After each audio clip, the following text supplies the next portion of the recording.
Hi, and welcome to MindShifters Radio with the Forgiveness Doctor, Dr. Michael Ryce.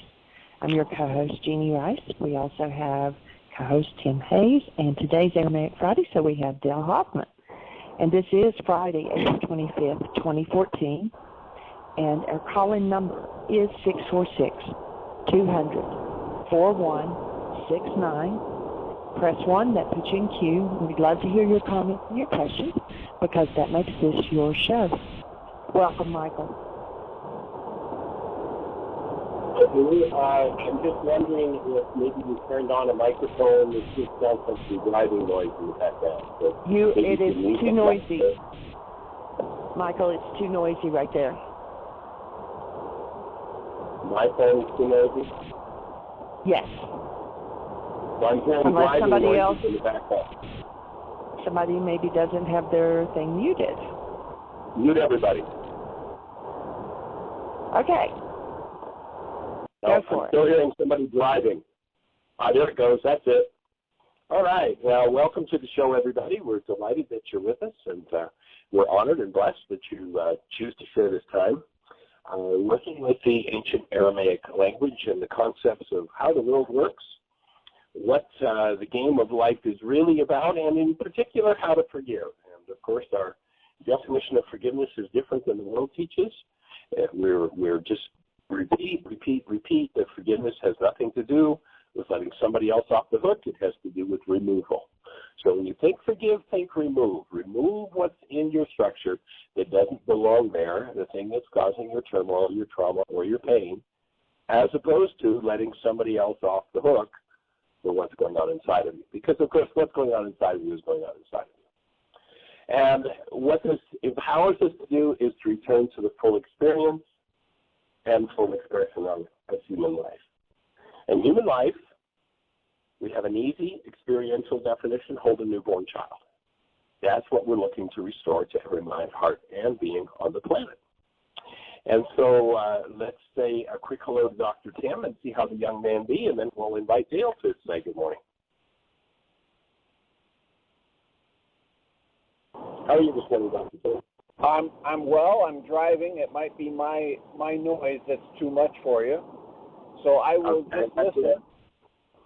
All right, sir. And I look forward to listening into the show today. Awesome. Delighted that you're here. Thank you. Blessings. All right, then let's say good morning to Dale. Dale and I spoke a few minutes ago, and he was telling me that he's getting a number of questions on this Easter occasion with the completion of the Easter celebration, and some of the specific ideas that are expressed in the Greek scriptures and how different they are in the Aramaic. So, Dale, I'm going to turn it over to you. Good morning. Welcome. Hello. I'm also driving. It's funny, everybody's driving. I'm in Virginia on my way in the Shenandoah Valley on my way to New Jersey, and I'm getting pounded on all sides by rain, so hopefully I'm not too noisy right now either. Would it be safer, especially being pounded by rain, to maybe stop for a little while to do the talking? No, that's the thing. I'm getting pounded by rain. I'm not moving, so, yeah. Okay. We've got a huge, massive thing all around us in all directions. But yeah, I mean, it always happens every year around. It always, literally, always happens every year around Easter, where I start getting a lot of questions about Jesus' words on the cross, which I'm sure you probably get a lot too.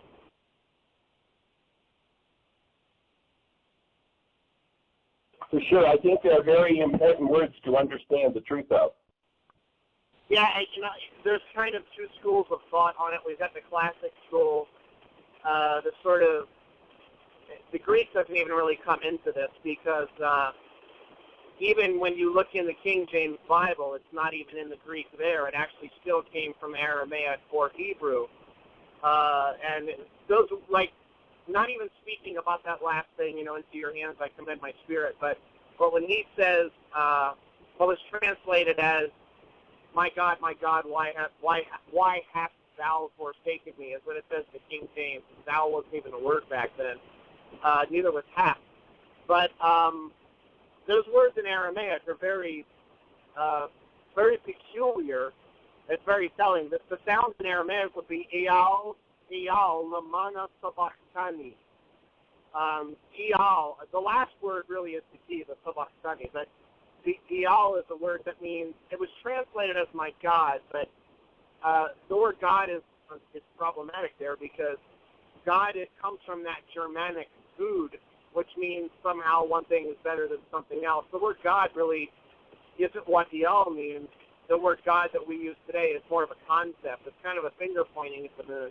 Iyal literally is a sound. Iyal or El or Al in Aramaic is literally a sound. That means singular. It means something that's not divided, something that is whole, something that is complete, and something that is one. And so what he was actually saying is the one.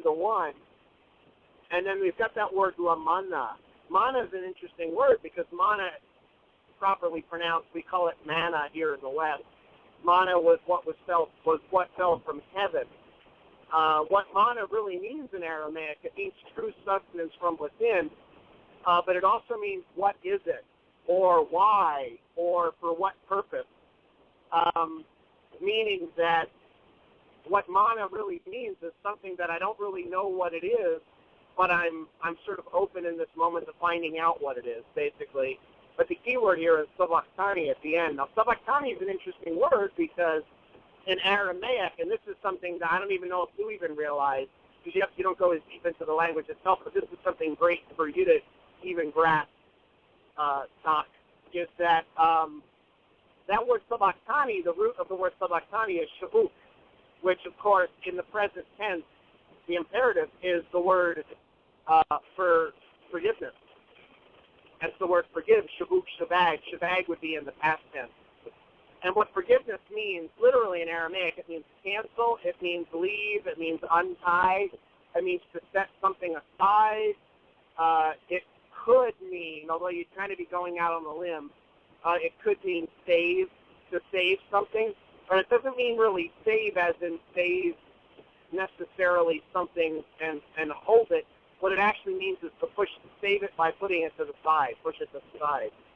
So all of the nuance of what that word is, when people say forsaken, why have you forsaken me, that's actually not incorrect because what it means is canceled. Why have you can say, what this really is this is that moment when it's in still point breathing, it's in meditation, it's in deep prayer, whatever the moment is for someone when you're sort of going backward off that cliff with your eyes closed, like I always say. It's the portal. It's the tareya. This is the moment when we get really deep into an experience where we start to lose sense of ourself as a human person. As in, I tell people in deep meditation or even in still point, every once in a while someone, their first still point experience, when they pop into it, they'll take this huge gasp and jump back out of it and go, oh my God, which is kind of a panic thing. And that's what this is. It's that moment where your concept of who you are, your concept of the world is starting to fall away. Now, when, of course, no matter how conscious or awake you are, when part of who you are exists within your master, your ego, when that starts to rip open, the veil is ripped in half and torn away, part of you is going to be a little bit befuddled or confused in that moment. But not only does it mean that forsaken as in canceled, why am I not feeling the presence of God right now? But it does also mean set aside or something to the effect that, oh, okay, now I'm getting it now. This is the purpose. This is why I'm here. But the thing is, it really is not in any way one or the other. It's actually, that word sabachthani has qualities of both processes.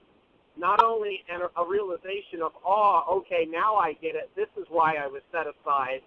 This is why I was, quote unquote, saved. But also within that is a little bit of almost like a abdile would be the second beatitude, a mourning, or like an ultra hyper processing of this moment, because everything that I've known to be myself up to this point is literally in the process of death. It's literally in the process of being ripped in half, the veil's being torn from top to bottom, and regardless of how ultra super conscious you are and able to hold that love present, there's going to be that tearing away in the moment. So it's actually got both of the qualities. So one of the things I've been telling people, I posted it on Facebook last night after all the questions, I was like, it's not really one or the other, but actually that word contains the qualities of both. And if we could just get that, you know, it was very poignant for me because this week I was writing quite a few pages about how one of the issues with translation is if you either haven't had the experience or aren't able to comprehend exactly what's being said, regardless. As an example, somebody can go to school and learn Aramaic. They can learn whatever language they want to for 60 or 70 years. They can go for 7 decades of their life and still not really understand what a word on a page means if they have no concept of its experience, regardless of its definition. Just because you can define the word does not mean that you actually understand and have a direct experience of its meaning. And that, to me, it brings me right back to what you've always been saying about, look, if you got to build the brain cells. If you don't have the brain cells, you're not even going to hear it. You're not even going to be able to comprehend it. Right. Well, if you put this into context of his earlier words where he says, in order for you to live, you've got to die. And when we live out of the non-being self, and it collapses, which of course is what happens in a microsecond in the forgiveness process, as that self collapses, then comes the full-blown experience of our human lives.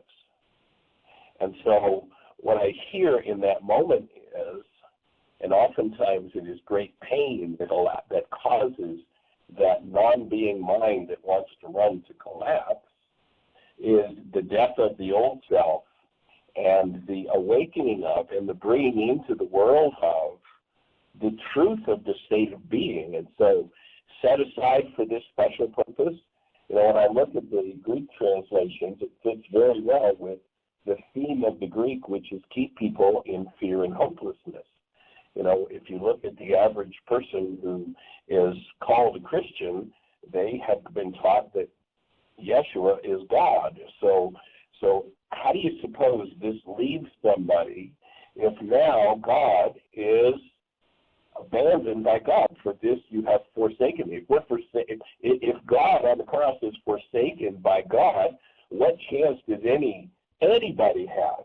And it definitely, I think, opens a space for hopelessness in people, as opposed to taking to the next level of the experience of the true presence of human life, which is what rebuilt his body out of that experience, because he refused to give up that active presence of love.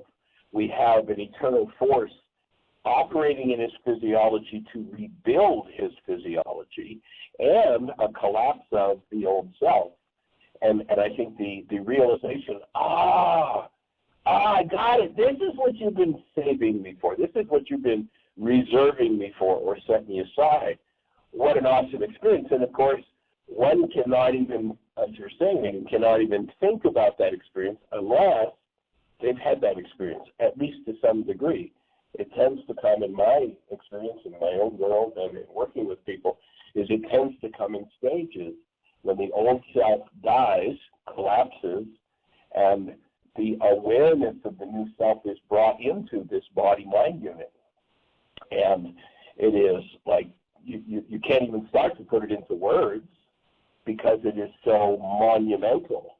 And so my understanding of that phrase is, one, that it wasn't said out of dejection, and two, that it's addressing the Creator, the eternal Creator, and it's like, I finally got it. This is the full-blown experience. And how do you put that into words to people who are still living out of their hostility and fear? Pretty tough to do. How do you get that concept across? Pretty tough to do. Until people have done enough work that they have had at least microseconds, seconds, minutes, maybe if they're really lucky, hours, where the non-being self has collapsed and the true being has come back into full-blown expression. I remember working with a gentleman in Sarasota several years ago. We did a week-long series of workshops at Unity in Sarasota. And this man attended every night and bought a full set of CDs at that point, and he was heading to Orlando after the workshop series. And he came back. We were doing another series up in Tampa the next week, and he came back to share with us that he had left listening to the CDs and had that experience of the mind that usually chatters and natters and complains and whines and sees things wrong and, you know, comes up with its hostilities and fears, that had totally collapsed in him. And specifically, he shared that where he was supposed to go to work in Orlando, he went to a park and he just sat and was steeped in and observed the beauty around him in the park. And in particular, there were two young boys who were on a bicycle, and he shared with us that normally his mind would go into upset at their lack of safety and the danger of one of them on the handlebars, and you better get off that handle. That would be his normal response. Instead of that response, he shared just so beautifully and so clearly that he just watched these two kids, and as opposed to seeing two kids on a bicycle breaking the rules, he said all he saw was beauty. He just saw the awesome presence in watching these two kids on a bicycle. And that state continued for him for the time he was in Orlando, and it was several days, I don't remember exactly. And he shared that. He then went home. He lived over in the Tampa area. He went home, and when he got home, his son had done something, you know, like that he considered to be really way out of line, and that just brought all his rage and upset forward, and he lost the whole experience of the beauty. Nothing in his world was beautiful anymore. My understanding of what happened to him is that he was able to get into a condition of accessing and keeping active Lakma until something resonated his rage that cracked the activity of Lakma, and all of a sudden now, instead of a sweet, beautiful, trouble-free, wonderful world, he's now in a world of rage toward his son. And I know that that time period for him, as it is for virtually everybody that I've worked with that's experienced it, became a beacon for him to return to. And it took him some time and a significant amount of work to get back to that state. And, you know, I'll often have people who ask me, well, what does it take to do that? What does it take to get back to that state or to live in that state? I've never tasted it. Give me some. And unfortunately, it doesn't come in a pill. It comes out of a series of circumstances that when a given individual's energy field is ready to open to that, it opens. And, you know, in the intensives, we often will get people who have that opening. Do I know why they do? No. What we do in our intensives is introduce every factor possible, from forgiveness to high nutrition to living in the commitment to really being in the space to setting Lakma to doing the love exchange with people on an ongoing basis every day, everybody in the room. And there comes a point where when somebody's ready for it, bang, it opens. But there's no intellectual process. There's nothing you can do to force it or make it open. And there's another young man from Sweden. We've heard Peter on the show several times, and he's shared a little bit of that experience, very intellectual, and kind of an aloof kind of guy. Came and spent 2 years at Heartland, and then toward the end of his first summer, the whole time through the intensives, he's coming to me, you know, every few days with, Michael, what is love? What are you talking about? You keep talking about love. What is it? What? And then, in a still point breathing session, it blocked. And he had the full-blown direct experience that I think Yeshua was having that said, I got it! And he got it. This guy who's normally aloof and just very nice man. He's a healer, just a really sweet guy, but normally just very aloof and distant. All of a sudden, he can't help himself. He's got his arms around everybody in the room, and he can't stop saying the words, I love you, I love you, I love you, I love you. He's in that experience. And, you know, to me, that is the goal of all of the tools and everything I've pursued over the last 45 years. And it takes the engagement in each of those tools, and as it was said in the scriptures, nobody knows the time or the moment. There isn't some set of rules you can set up for doing it. You live as a human being, and when that non-being self collapses, Jeanie was fortunate enough, maybe she'll share for a minute, the first time we met, we had met online through eharmony.com, and the first time we met in person, I did some still point breathing with her. Jeanie, you want to share that a little bit?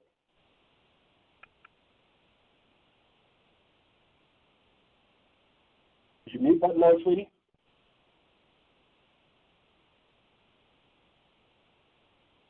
Are you there, Jeanie? Yeah, it was. I'm here. It was just a totally different experience of physically feeling the love of God and feeling worthy of it. It was an experience that I had not had before. I knew it intellectually and I knew it within, but to actually physically feel and experience the love of God was phenomenal. Just knowing that we are continuously steeped in that presence and that the world teaches us to get into our heads and try to figure it out, where oftentimes when somebody's in a still point session and is in a great deal of resistance, I will use my elbow to go into some tender places in an intense way, and there comes a point where the non-being mind just stops, and bang, that opening occurs. I suspect from the words that he said, and my understanding of him, that's the experience he was having. Your thoughts? You hit on so many valid points. It's almost one of the things that really resonated for me was when there's a few things like to set even more of a base in here. One is that it's a microsecond. It's not something that you see that moment when it happens. We start to pursue it. We think it's like a goal, a destination. Number one, it does. It comes in degrees. It's not pop all of a sudden, okay, my work is done. Now I can goof off because of enlightenment. But it's degrees. You don't see them coming. It's very feminine, meaning it's like it comes up behind you and sort of wraps that, she the Holy Spirit, Rucha, she comes and she wraps her arms around us. And it's amazing because in Still Point, one of my best friends actually, Mike Ormond, he's actually called into the show before. For years, Mike had been listening to my stuff. He had read Why Again, I don't know how many times. He had seen your DVDs. He had listened to some of your CDs, watched your stuff online, heard it secondhand from me, and all these things. And he was having these great, amazing experiences. But then flash forward a bit to 2007, which is actually a flashback now. I don't know if flashback's the word, but go back to 2007. It was October of 2007, and I did a weekend retreat at Mountain Light Sanctuary outside of Asheville, and Mike came to it. And Saturday morning, we did our first Still Point breathing session. And he went through his process. It didn't, from my perspective, you really don't know what's going on as a facilitator a lot of times for the person themselves. But at the end, I kind of just walked back downstairs into the kitchen and was talking with some of the people after we had gone through a little bit of a processing session. And Mike didn't really say anything about what happened for him. But he looked at me, and he had this look in his eyes. That was that look that I'm talking about. It was a combination of, oh, whoa, hold on, this is what it's all about. This is what you've been talking about. And there was also that little bit of almost like a mild panic, not a fear, but just the moment when there's so much energy moving through the system that it's like that point of entropy, that evolutionary moment of truth, right on the point of overwhelm almost. And he's like, I need to talk to you outside right now. It was almost like, the school teacher or something coming in, the look he gave me in a way, but with this light in it. And he takes me out on the porch, and the only words he got out were, I get it. And then he just completely lost it. And Mike just fell in my arms, and just decades of guilt and shame and fear, and also decades of sensing that he was right next to it, right near that presence, that true oneness, all of a sudden now he's in the experience. And that's one of the most treasured, cherished moments for me in the work that I do. Whatever in my involvement in this work, it's being able to be a facilitator and being able to be a part of those kinds of openings and experiences for people. Honor doesn't even begin to encapsulate how that feels for me. I hear you loud and clear, and it is fabulous from another point of view, and that is, as the facilitators, we get a bite, we get a piece, and that's pretty awesome too. The other day, I had a friend who was asking, about that experience. Well, how do I get there? How do I get there? How do I get there? Like the intellect could possibly figure it out. And, of course, the answer is all of the above. And as I got quiet and was meditating on that, questions from him in his presence, the lesson, what is the world, came flooding into my mind from A Course in Miracles. And the ancient scriptures talk about the end of the world, and people think that it's the blowing up of the physical planet. But when you realize there are two different worlds, there's the world that the Creator created, and then there's the world between our ears. And the end of the world, nobody knows the moment at which it will come. For Mike, at that point, he's got this sense, it's right there, it's right there, it's right there, and then bang. His world as he knew it is ended. The gentleman that I'm talking about who drove to Orlando, his world was ended. His old world never came back full force. I say from my own experience that every time I've had that experience, and I've been blessed several times to, with the fact that I keep doing my work, I keep doing all of the above, it visits me. And I don't have it 24/7, 365. If I knew how to get it 24/7, 365, there'd be no question I would have it. But I just keep doing my work. I can remember the first time for me that space opened. And in that space, I had a silent voice that explained everything I asked and a visual picture of the answer to my question.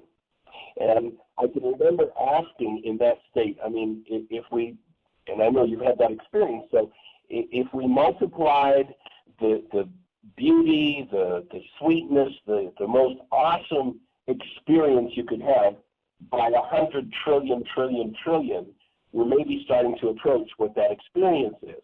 And I asked in that moment about the Creator, and I was shown the outline of a physical figure, like a human form, and then very carefully the voice said to me, if, not that the Creator is a physical human-like being, but if the Creator were human, and then I was shown an index finger kind of curled around the thumb, and that index finger just glanced off of the shoulder of that human form. And there was this little swishing sound with it. I can remember, this goes back about 30 years, I can remember so clearly. And what the words that came of it were, if God were a human being, with everything you're experiencing right now, and then this finger just glances off the shoulder, you've just glanced off of the shoulder of what lies in store for you, of what's possible. And it comes in tastes and bites, and as one does their work, if they really do the work, now if somebody's stuck in the intellect and they're going to try to figure out the meaning of words, as we've talked about before, it doesn't take us there. It's the actual experience. And I also asked about the ego at that point. And I was shown this playful little puppy with something in its mouth. And here I am in this, there isn't a word big enough for the delight, the joy, the aliveness, the excitement. There isn't a word that even scratches the surface of it. And this little puppy's running around with something in his mouth, and I can remember very clearly looking at this puppy jumping up and down trying to get my attention, distract me. And it was like, are you crazy? I'm going to give this up for that? You've got to be nuts. And, the stuff that was going on in my world at that point before that experience, it probably took me about a year to get to the point where anything that had mattered, in terms of is it worth some sort of upset, it probably took me at least a year to get to the point where I could get into some sort of disturbance about something. It was an awesome year. And I realized that this lesson from the Course, What is the World, is really the crux of the message there. And what that lesson says, if you look at the Course in Miracles, it says, the world is false perception. The only thing that the whole body of work is aimed at is collapsing our false perception. So it says the world is false perception. Stop trying to forgive anybody out there. Stop trying to forgive yourself, but forgive your false perceptions. Apply forgiveness and remove the root of false perception, and a whole new world opens. And you'll say, oh, for this you set me aside. I got it. So the world is false perception. It is born of error and has not left its source. In other words, everybody who's in some sort of terror and trauma that wants to blame somebody else is in their own unique terror or trauma, fighting their own internal battle, doing this to themselves and having no recognition they're doing it to themselves. It's all everybody else's fault. So it is born of error, and it says it has not left its source. And then a really, to me, a really key line in that particular lesson, it then says, it will remain no longer as the thought that gave it birth is cherished. We have this digital to analog converter called the human mind. It takes the thought we think and turns it into the world we see, the world of false perception, which does not leave its source.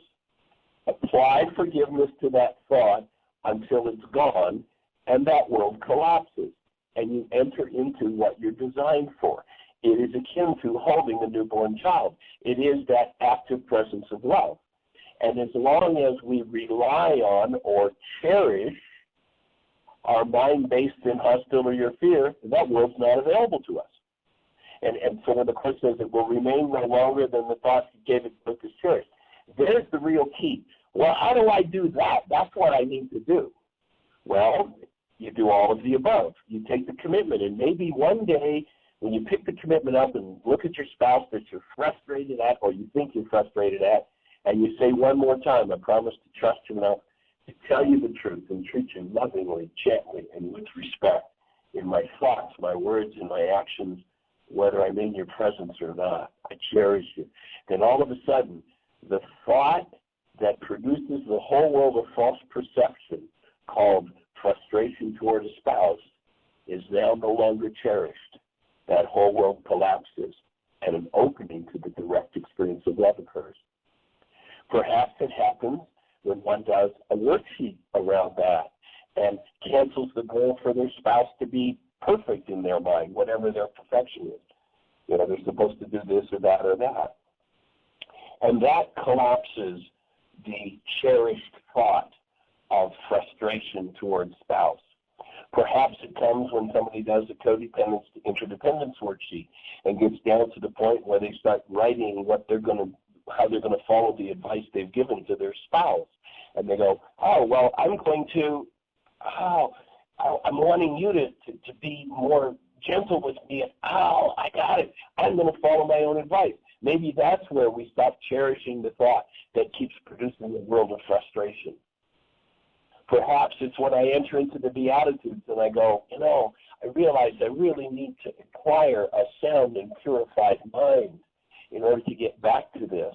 What do I have to do that?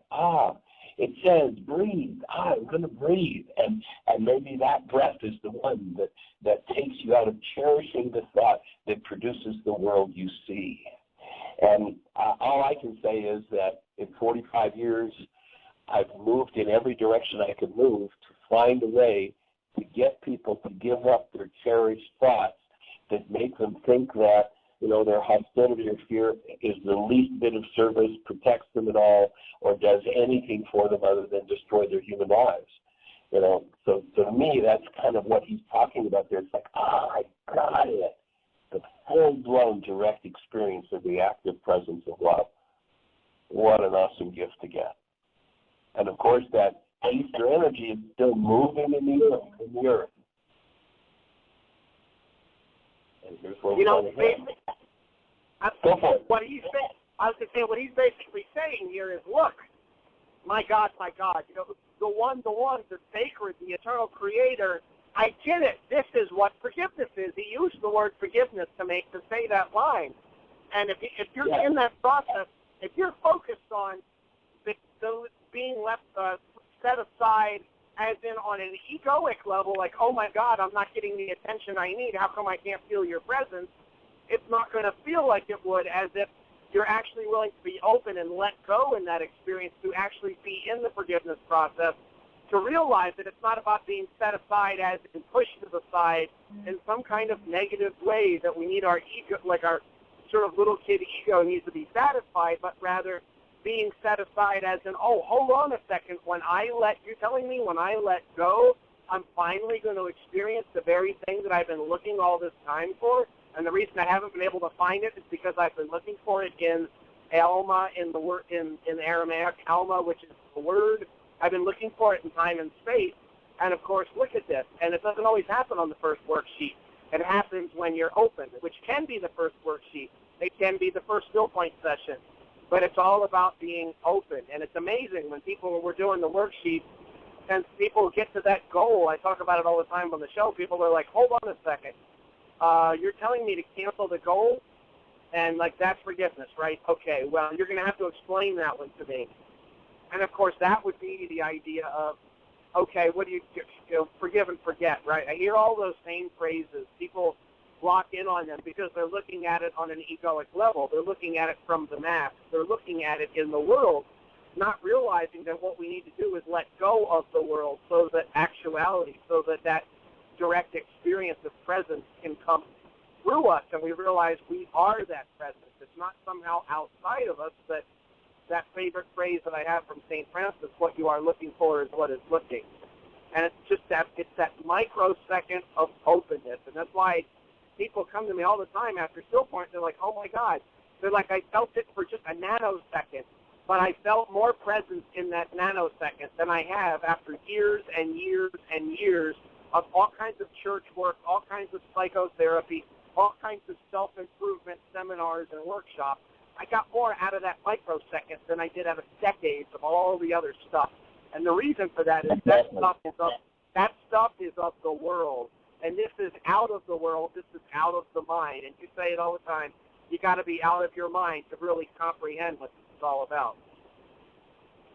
And then you hear Yeshua saying, I am in this world, but my world, my reality is not of this world. I don't play the game you're playing, cherishing the thoughts you cherish from your generations. It's a whole different game. Dale, how long do you suppose it would take, being in the ivory tower, studying with the intellect, all these Aramaic words, to have that experience? You know, I take a lot of hits on, I say this with a smile on my face now, though I didn't years ago. I take a lot of hits, like on sort of message boards and things from the real scholars. I put that in quotes. The ones who, they're able to, as an example, they can see the words on the page, and they can tell you all these possible definitions. But I don't mean this as any kind of a personal attack or anything in any way whatsoever, but they're still not willing to be open in the experience because they already know what they know. They've done the process of polishing the outside of the cup. Orders that old I believe it was the Zen story where Wayne Dyer says it, where he talks about here's the master and the young student, the young monk, and the master is pouring a cup of tea for the young monk, and the young monk is sitting there talking and talking and talking about he knows this and he understands that. You don't have to tell me about that because I get this part already. And the teacher, the master, just keeps pouring and pouring, and all of a sudden this hot water from the tea goes outside of the cup, onto the table, onto this young monk's pants, and he jumps up and he's like, what are you doing? You're pouring the cup all over the place. And he's like, young man, you are this cup because you are so full of what you already know, you're not able to let anything else come in and through you. That's exactly what this is about. It's not about the intellect at all. It's not about that. It's about being open to let it speak through us. And it's something that I've learned to forgive in myself. I've learned to, and that's why I can say this with so much of a smile, is that years ago I would just constantly bat the ball back, And I eventually realized, hey, wait a second, they're hooking something that's already inside of me.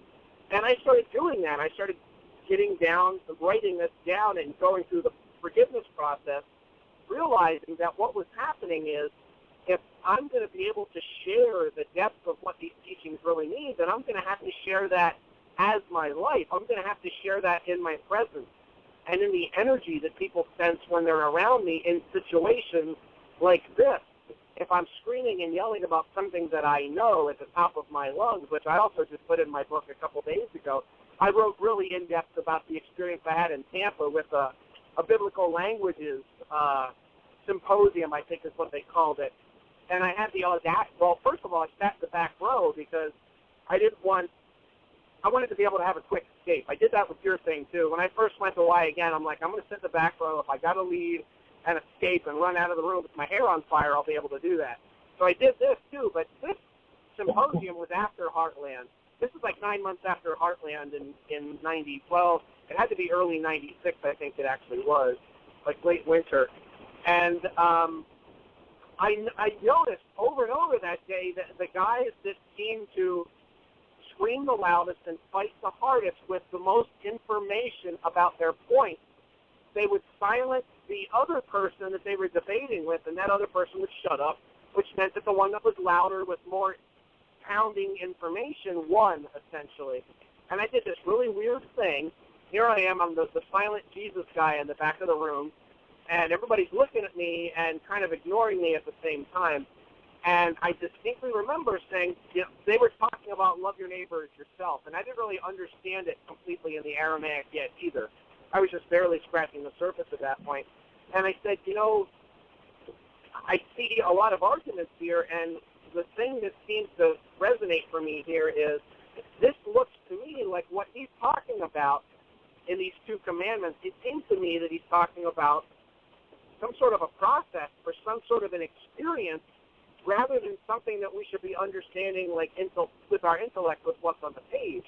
And it was such an interesting experience because every face in the room turned, looked directly at me, and I actually remember my face and my neck getting hot. I was deep in the potential of forgiveness, though I wasn't forgiving in that moment. And everybody looked at me, and the strangest thing about the experience was that they looked at me as if I had lobsters crawling out of my ears, and then they looked back at each other and started arguing again, went right back into the argument as if I didn't even exist. They weren't even open to the possibility that this is maybe a how-to or a tool for actually getting to what he's talking about, the moon itself rather than the finger pointing at it. And it was interesting because I felt so much humiliation in that moment. And what was interesting, it took a couple of years to realize that it was the same humiliation I often felt in church when I would say, hey, wait a second, I don't think that's what this means. I'm thinking it means something a little deeper, something closer to this. And the teacher and the other students would look at me like, you're an idiot, shut up, that's not what it means. But I was able to remove those roots, and what that's been able to do is enable me to stand there in the presence of that kind of unconsciousness and hold that space, hold that love active and present, knowing that I'm right there in the portal, I'm right there in the space between this world, in quotes, and Rahma, that space of the open flowing presence, that shining forth of heat and light from the one. And I'm able to be in that space and allow that moment to be so fully present that the veil is not able to basically recoagulate or recrystallize itself. And that's what that means. It's us, only one of us, if at least one of us can be there in that presence to be able to hold that love, conscious, active, and present, there's no chance of recrystallization. The veil's not going to all of a sudden solidify and recoagulate into yet another bushel basket. And that's what I've actually been able to do. And a lot of times people don't, or every once in a while someone will stand up or send me a message, some sort of an attack message, and I'll say, look, what your words and your actions are telling me with this hostility and the fear that you're throwing at me is that whatever it is that you do know, and this is not any kind of a personal attack on you whatsoever, whatever it is you do know intellectually in your mind is in terms of the definition of what this means, it obviously must be either wrong and incorrect translation or you're just not able to comprehend what's in front of you because it's obvious that you're not in a space of love right now. So by me holding that place, I'm able to open the space for them. Awesome. Well, a couple of thoughts on what you just said, Dale. One, it was interesting. Yesterday's show, we talked about the definition of the word debate, which means to beat. And so, in essence, here we have people debating, beating each other over the words "love your neighbor," as opposed to loving your neighbor, having the direct experience of that. And a couple of times I noticed, and one of the things we talked about yesterday is Shakespeare's "my words fly up, my thoughts remain below." And it sounds like, being one who was out of harmony with the general drumbeat, going to a different drummer, one that really wants to have the experience, that you suffered several personal attacks. And notice that on 2 occasions in the last couple of minutes, he said, and this is nothing in the way of personal attack. I might suggest that there might be some really good fruit that'll come from maybe doing a couple of worksheets around personal attack, either you attacking or someone attacking you. And perhaps there's another layer of that, because your word going back to that twice, there just might be a little niggle in there yet that if you surface it will be another piece of important work. And I was 100% conscious, as I said it both times, too. It's amazing that when you're conscious, you catch it as it's going through. And I was, 100% both times. I was right there when I said this is, it's a cool experience. Yes, absolutely. Thank you. So Jeanie tells us we've got a caller. So should we go check in a caller, or do you got anything else to share?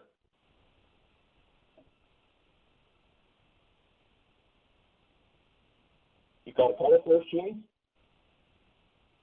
I do. It's area code 970. You're on the air. Hi, Michael. Dale, Jeanie, Brad, Colorado. Hey, Brad. Welcome, Brad. I got a kind of a question for you, Michael and Dale both. Cindy and I were rewatching The Laws of Living again. A lot of this came up in kind of what you're talking about today, and holding that space of love and setting the pillars of rock in Cuba. And when you're in the presence of others that may be resistant and they're just trying to, trigger you with their anger, their fear, their hostilities, and so forth. And what you mentioned in your words there, you said that we will get to a place if we can hold that space of love, build those brain cells to see the decoding of a lot of, the words in the Scripture. And I guess my question surrounding that is that to get an accurate knowledge of many of the words from Scripture is to see the truth in them versus, getting an accurate translation from the Aramaic into English. Are we able to do that more accurately when we set those filters and we can live our lives out of that and get out of our bloated nothingness? Absolutely. Those things start to come to us in their true sense of what, of even what God was talking about and what Yeshua was talking about. You're right on track, and, Yeshua says of himself, you can deny me, but don't deny the one who sent me. And he says, I come to connect you to the Spirit of truth, and that is Ruka. And, Ruka in Aramaic, is the words that have been translated as the Holy Spirit, have nothing to do with a disembodied spirit being, but rather speak of an actual feminine elemental force in us. And if you really listen to it, it's awesome. It says, undoes the effects of our errors and teaches us the truth. And so we'll get, then this is what he says, I'm working. In fact, at one point he says, I've got to leave because you guys are paying so much attention to me. You look at how many people are still paying attention to him instead of what he said to do, the work he said to do. So they're sitting around, praise worship, and instead of doing what he said to do, he said, I'm leaving because you're paying too much attention to me. Get that connection I'm trying to give you and she'll teach you directly. And to me, that's where the forgiveness process shines, is because it allows us to collapse the part of us that thinks it's got to be somewhere outside of us and gets us into a real connected space that is what he designated for us. You know, my piece or my perspective is something that was so profound in Woodstock, Illinois a couple of weeks ago with Dr. Tim at the Unity Church, that right in the beginning I said to everyone, I said, so here's Dale, the Aramaic scholar, but the first thing I want to ask you to do is to let go of the words that I'm saying, let go of understand what it is that I'm saying about these words and their definitions, and instead be open to the experience that's flowing through you. And I say, you know, I call it the fate or the cosmic question mark. I say, look, if you understand intellectually everything I say over the next 2 hours, then you've missed the point of everything the whole point of me being here. But if you get to that get through the 2 hours, and you almost don't have a clue what I said, but you can feel presence, and you feel that open flow, you feel that feminine ruka flowing through you, and yet you don't understand anything that I said, that is something, that's what's real, that's the direct experience. And even though I say right in the beginning, let go of the words and the definitions, and instead let them, in the words of the Lakota, let the wind blow through you, let these move through you, let these be a space for opening presence, not yet one more belief system for you to lock down on. And still, just because it's habitual, it's the way people live, they're still holding on to the world, holding on to the definitions. And it's interesting because right before the break, right before we left, I said something to the effect of, now in the second half, maybe you'll allow yourself to really let go. And people looked at me like, what? Huh? What did he say? And we go to the break, come back, and, you know, during the break, a lot of people are like, hold on a second. And afterwards, you could actually feel that open space, that palpable presence, kind of like a Why Again workshop. You get up to the point of canceling or defining and canceling the goals, and people are resistant, and you feel the heat up.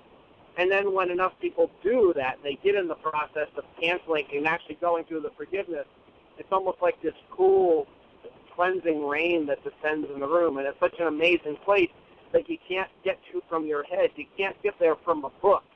But the book is a finger pointing at the moon. It's an avenue. And, of course, going back to the original language that it was spoken in, that street and that path is going to be much clearer than a translation of a translation of a translation, or a map that has been scribbled over with different lines put over it. Just imagine a nice road atlas. If you're having the original road atlas and what that looks like, as opposed to one that's had lines scribbled and corrections and different colorations and things in the margin, eventually you can't see the map anymore. And that's exactly why I do what I do with the Jesus teachings, is letting people know it's not about the words on the page. It's about the direct experience of presence when we realize what those words on the page really mean experientially. Yeah, I get that. I've experienced that, you know, more and more as I keep doing this work. Hey.